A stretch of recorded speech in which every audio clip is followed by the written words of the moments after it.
Hello दोस्तों, स्वागत है आप सबका मेरे चैनल पर। हमने पिछले कुछ वीडियो में मैथ के सवाल किए थे।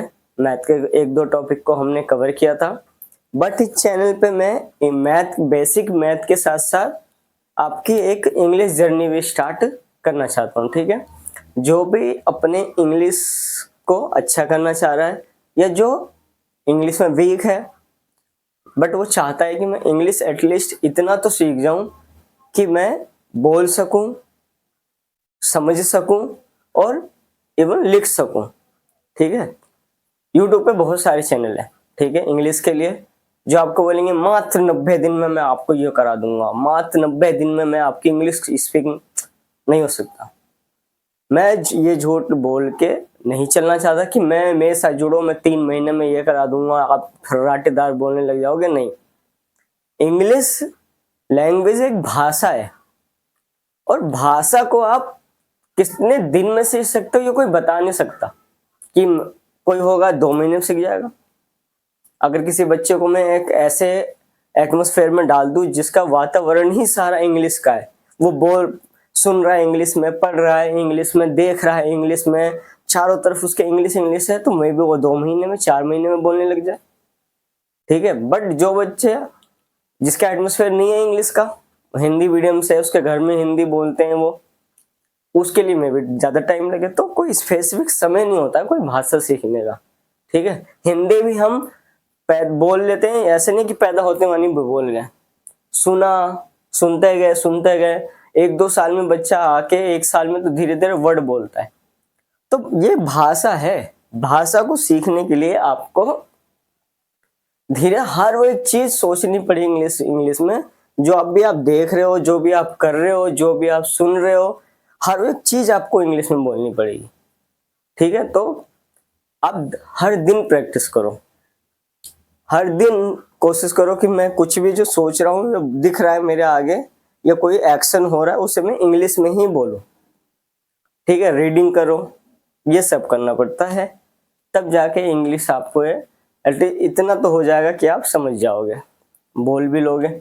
हेजिटेशन टूटेगी आपकी तब जब आप लोगों से इंटरेक्ट करोगे, इंग्लिश में बोलोगे। ठीक है, तो मेरे इस चैनल पर मैथ के साथ साथ मैं इंग्लिश भी कवर करूंगा, जिसमें मैं कोशिश करूंगा कि ग्रामर लेके सारा चलूं, क्योंकि डायरेक्ट ही मैं इंग्लिश स्पीकिंग कराने लग जाऊं, टेंस से ना छूं, तो ऐसे तो काम नहीं चल सकता। ठीक है, तो बिल्कुल बेसिक, बिल्कुल जिसका 0 से स्टार्ट है, ठीक है, जिसने 0 से अभी जस्ट सोचा ये कि इंग्लिश यार करना चाहिए, अवॉइड नहीं कर सकते आप।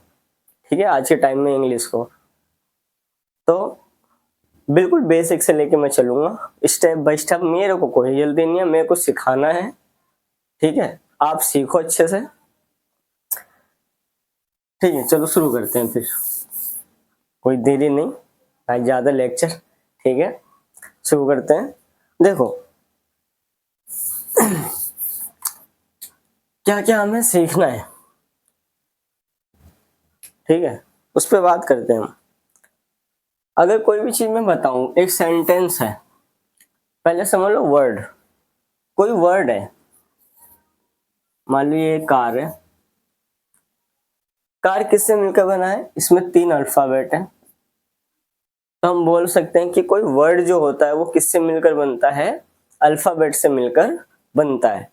और वो जो वर्ड बनता है उसका एक मीनिंगफुल अर्थ भी होना चाहिए, तभी वो क्या कहलाता है? वर्ड कहलाता है। तो हम बोल सकते हैं कि जो वर्ड बनता है वो किससे मिलकर बनता है? अल्फाबेट से मिलकर बनता है। ऐसे ही जब कई सारे वर्ड मिल जाते हैं तो क्या बनता है? एक सेंटेंस बनता है। जैसे मैंने बोला Ram is going to school, Ram school जा रहा है। इसमें कई सारे वर्ड हैं और वर्डों से मिलकर क्या बनता है? हमारा सेंटेंस बनता है। बट जो वो वर्ड होने चाहिए एक इस सही पैटर्न में लगे हुए होने चाहिए, मतलब उस सेंटेंस का भी एक अर्थ निकलना चाहिए, तभी वो एक मीनिंगफुल सेंटेंस कहलाता है, ठीक है, अदरवाइज वो सेंटेंस नहीं है, भले से ही वो वर्डों का क्या हो, ग्रुप हो, ठीक है। एग्जाम्पल ले लो, अगर मैंने लिख दिया क्या, going, Ram is school to, है ये भी सेंटेंस, वर्ड से मिलकर बना है, बट ये मीनिंग नहीं निकालता है, इसलिए हम इसे प्रॉपर सेंटेंस नहीं कहेंगे, ठीक है। बात समझ में आ गई, ये चीजें समझ में आई, वर्ड सेंटेंस क्या होते हैं। अब जो सेंटेंस होता है उसके क्या क्या भाग होते हैं, ठीक है। मान लो जैसे मैंने इसमें लिखा, Ram is writing a letter, ठीक है। इसमें सेंटेंस की अगर मैं बात करूं तो इसके दो पार्ट होते हैं, एक होता है सब्जेक्ट और एक होता है प्रेडिकेट।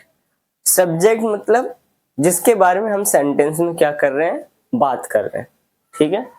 इसमें किसके बारे में बात कर रहे हैं हम, राम के बारे में, कि राम एक पत्र लिख रहा है, तो जिसके बारे में बात होगी उसे बोलते हैं हम सब्जेक्ट, ठीक है। सब्जेक्ट के बारे में जो भी बातें बताई जा रही हैं वो सारा क्या होता है, हमारा प्रेडिकेट। ये सारा क्या हो गया, हमारा प्रेडिकेट। ये दो भाग होते हैं क्या, सेंटेंस के। अब ये सब्जेक्ट कोई भी कुछ भी हो सकता है, कोई व्यक्ति, कोई वस्तु, स्थान, वस्तु, कुछ भी हो सकता है, जिसके बारे में हम बात करेंगे सेंटेंस में वो क्या कहलाएगा, हमारा सब्जेक्ट, ठीक है। सब्जेक्ट के बारे में जो हमने बात बोली है वो सारा क्या कहलाएगा, हमारा प्रेडिकेट। दो चीजें समझ में आ गई होंगी आपको, सब्जेक्ट क्या होता है और प्रेडिकेट क्या होता है, ठीक है। अब इस सेंटेंस में अगर मैं इसको तोड़ूं तो इसमें क्या क्या चीजें निकलती हैं। एक तो हमें मिल गया सब्जेक्ट, सब्जेक्ट और प्रेडिकेट, तो इसके भाग हो गए। अभी क्या क्या जुड़ के सेंटेंस बना है, जिसके बारे में बात हो रही है वो है हमारा सब्जेक्ट। अब सब्जेक्ट के साथ जो भी लग रहा है, is, am, are, was, were, will, shall, have, has, had, ये सब हमारा क्या कहलाता है, हेल्पिंग वर्ब। यहाँ पे इज लगा है, ये क्या हो गया हमारा हेल्पिंग वर्ब।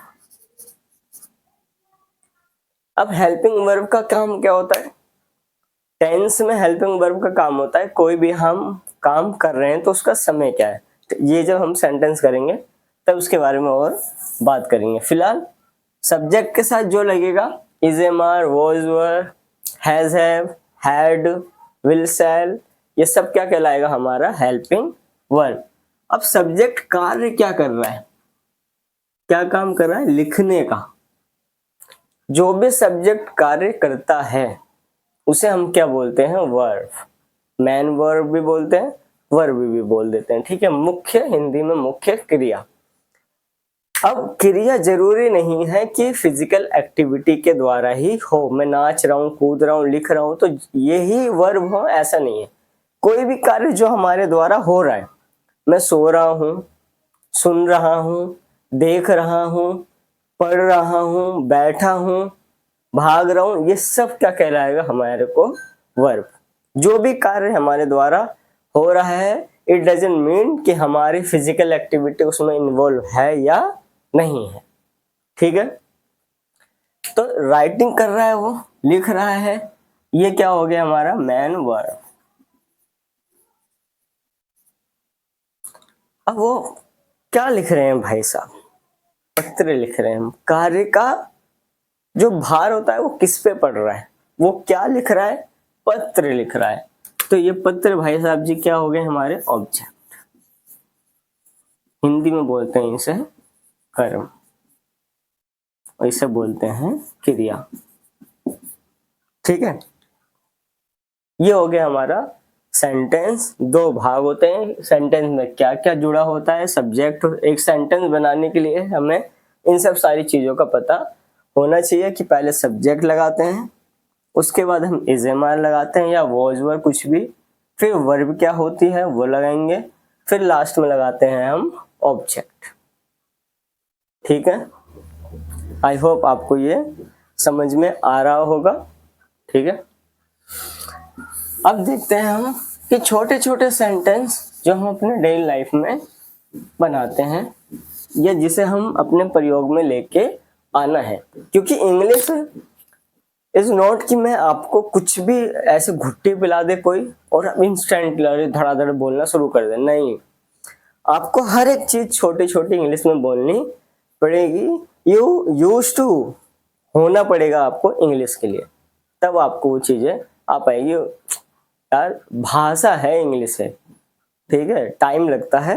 आप अभी से कोशिश करोगे, अपने आप को हैबिचुअल बना लोगे उस चीज को, तब धीरे धीरे आप सीखने में कार्यकर हो पाओगे। ठीक है, अब हमें रूल याद कर लेना है क्या, कि जब भी हमें सेंटेंस एक मिलेगा उसको बनाने के लिए हम लगाएंगे पहले सब्जेक्ट, उसके साथ is, am, are plus complement.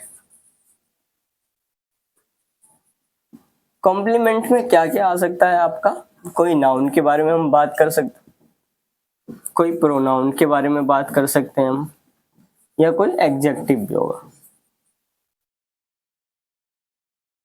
इन सब चीजों के बारे में अगर हम बात करें तो हमारा कॉम्प्लीमेंट पे आ जाएगा। जैसे वो राम है तो राम क्या हो गया, नाउन। वह कौन है तो कौन क्या हो गया, प्रोनाउन।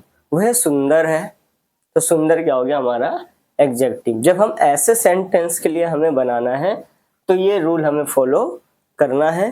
जैसे वह राम है, ही इज राम। वह मेरा मित्र है, ही इज माई फ्रेंड। वह सुंदर लड़की है, शी इज ब्यूटीफुल गर्ल। तो ऐसे सेंटेंस को अगर हमें बोलना है तो ये रूल को क्या करना है, हमें फॉलो करना है। ठीक है, सब्जेक्ट तो आपको पता ही है जिसके बारे में हम बात कर रहे होंगे। अब इसमें हेल्पिंग वर्ब आपको 3 दिख रही है, इज, एम, आर। तो कब किसके साथ लगाओगे, अगर आपका सब्जेक्ट नाउन है, नाम है, तब तो ठीक है। मान लो कभी कभी ये हो सकता है मैं, तो मैं के लिए आप लगाओगे आई। तुम के लिए लगाओगे यू। वह, ही, अगर किसके लिए बात हो रही है, लड़के के लिए। वह लगाओगे कब, सी, जब किसके लिए बात हो रही है, लड़की के लिए। हम, वी, वे, दे, और उसका, हिज।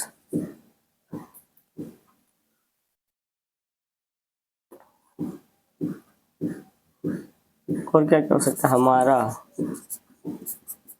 आवर। तो ये सब चीजें अगर आई तो आप उनकी जगह ये लगाओगे। अब इजेमआर किसके साथ लगाओगे, जब भी तुम्हारा सब्जेक्ट क्या होगा, ही, सी, इट या किसी का नाम, तब उसके साथ तुम इन तीनों में से क्या लगाओगे, हेल्पिंग वर्ब इज। आई होगा, आई के साथ एम, और सब्जेक्ट अगर तुम्हारा हुआ वी, यू, दे, तब इसके साथ क्या लगाओगे तुम, ठीक है। ये हमारा हो गया रूल। बाद में हम सब्जेक्ट, हेल्पिंग वर्ब, उसके बाद किसके बारे में आप बात कर रहे हो, नाउन है वो, प्रोनाउन है या एडजेक्टिव है, वो आप लगाओगे लास्ट में। ठीक है, इतना आपको समझ में आ गया होगा। अब हम इसका चलते हैं, कुछ इसके एग्जाम्पल करते हैं। ठीक है, चलिए फिर इसके एग्जाम्पल को देखते हैं। अब कुछ मैं बनाऊंगा, बाकी कुछ आप अपनी तरफ से होमवर्क में करना। ठीक है, हमने एग्जाम्पल कुछ लिख लिए यहाँ पर, चलते हैं सब बनाते हैं। ठीक है, रूल हमारा क्या था, subject is am are plus complement. पहले हमें लगाना है सब्जेक्ट। सब्जेक्ट क्या है हमारा, तुम एक छात्र हो गए, तुम लोग तो छात्री हो, तुम एक छात्र हो। इसके लिए हम तुम के लिए क्या लगाएंगे, यू। फिर हमारे क्या था, इज एम आर, सब्जेक्ट के साथ helping verb is am are, you के साथ क्या लगाते हैं हम, आर। तो यू आर क्या हो, एक छात्र हो। इंग्लिश में एक के लिए या तो ए लगाएंगे या तो एन। 1 2 नहीं लगता, 1 नहीं लगता, ठीक है। You are a student.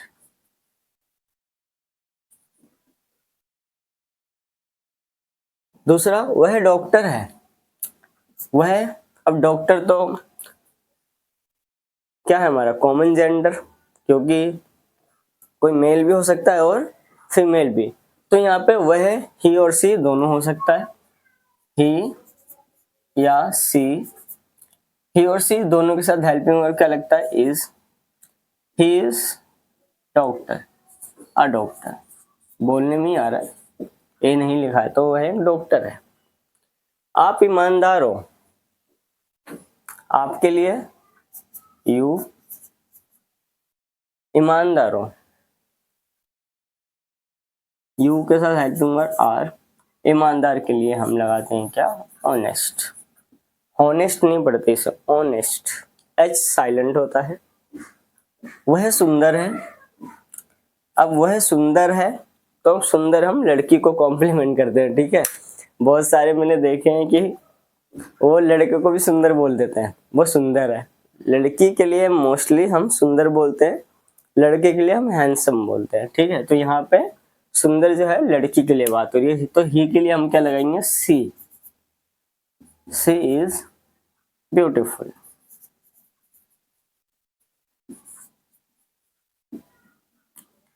आप एक अध्यापक है, सॉरी वह एक अध्यापक है।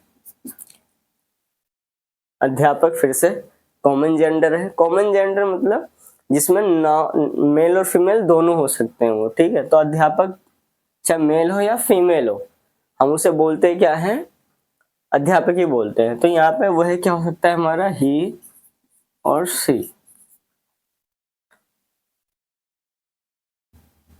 ठीक है। ही और सी के लिए हम हेल्पिंग वर्ब क्या लगाएंगे, इज। एक अध्यापक है, आ टीचर।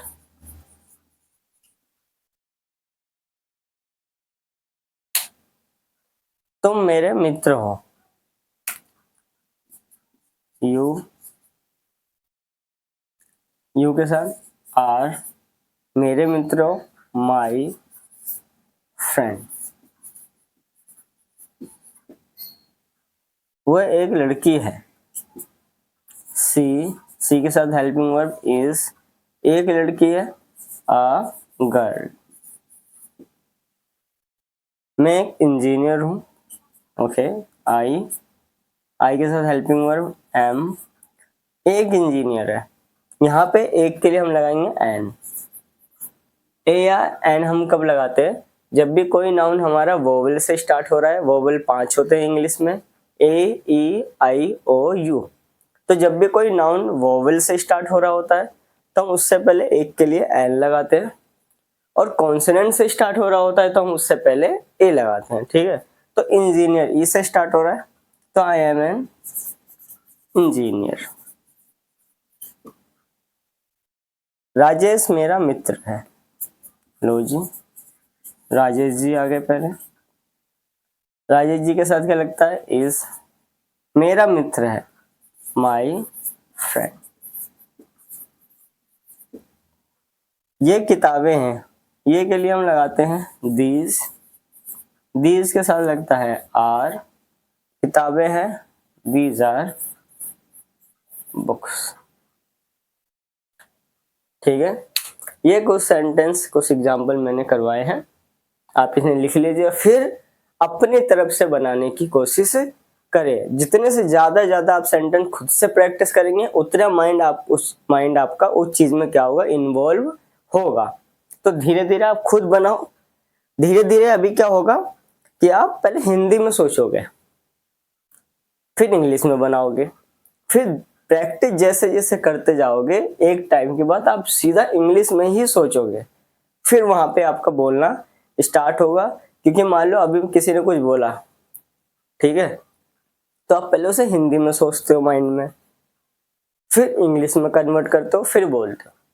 इतने टाइम पे हो जाता है ब्लैंक, मामला खराब। वो इस वजह से, क्यों, क्योंकि हमें प्रैक्टिस नहीं है। तो अभी तो ये करो, धीरे धीरे खुद से ही बनाओ, एटमॉस्फेयर अपने आप से क्रिएट करो।